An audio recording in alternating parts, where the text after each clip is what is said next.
प्रणाम। हम भोजपुरी गायक टुनटुन यादव। और बड़ी खुशी की बात है कि संजीत सागर ऑफिशियल एक यूट्यूब चैनल है। आप लोग उस चैनल को ढेर सारा प्यार आशीर्वाद दीजिए और ज़्यादा से ज़्यादा सब्सक्राइब कीजिए। और मेरा भी गाना आने वाला है इस चैनल पे। नमस्कार, प्रणाम। मैं गायक हेमंत हरजाई अब तमाम भगवान रूपी श्रोता दर्शक बंधु को नमस्कार करता हूं, प्रणाम करता हूं। और आज बताते हुए बेहद खुशी हो रही है कि मेरे छोटे भाई संजीत सागर जी हां, मढ़ौरा प्रखंड के चनना गांव के रहने वाले मेरे छोटे भाई संजीत सागर जी का एक अपना यूट्यूब चैनल है, जिस चैनल का नाम है संजीत सागर ऑफिशियल।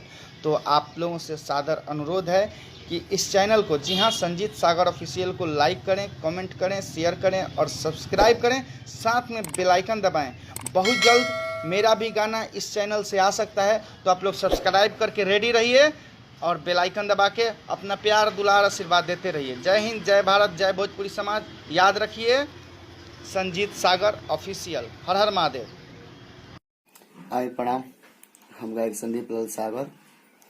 आज बताए में बड़ी खुशी होता है कि बहुत सुंदर एगो हमारे भाई बनी, मित्र बनी, संजीत सागर जी। वहाँ के एगो चैनल चला था संजीत सागर ऑफिशियल। वो चैनल के रुआ लाइक कमेंट सब्सक्राइब करी, बेल आइकन दबाई और चैनल के सब्सक्राइब करी कि जितना भी वीडियो हमार भइल चाहे हर कलाकार के भइल वो सबके बीच में जाई नोटिफिकेशन। जय हिंद, जय भारत। आई भैया प्रणाम। हम व्यास सत्येंद्र यादव, भोजपुरी के नारदी के गौनिहार। रउरा सबसे एगो बात बताए चाहतनी कि हमार परम मित्र दोस्त हमार संजीत सागर यूट्यूब चैनल के माध्यम से हमनी के जितना भी गाना बजाना होता, दुगोला लयदारी के, भोजपुरी भक्ति,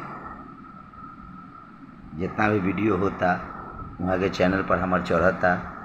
और वह लोग से आग्रह बा, निवेदन बा, जितना भी कलाकार सब बानी इस चैनल के सब्सक्राइब, लाइक, व्यूअर, कमेंट करी सब है और आशीर्वाद दी। संजीत सागर ऑफिशियल चैनल के नाम हो, संजीत सागर ऑफिशियल चैनल के नाम हटे। ये हमार परम मित्र हमें, भाई हमें। बहुत सुंदर यहाँ के मेमिया में चल रहा बा, व्यूअर बढ़ रहा बा। और जितना भी उन्हीं गाना बजाना सब होता सब यही चैनल से आवता। हमनी के आशीर्वाद दी सब है। दुगोला के कार्यक्रम जितना भी बा यही चैनल से हमारा होता है।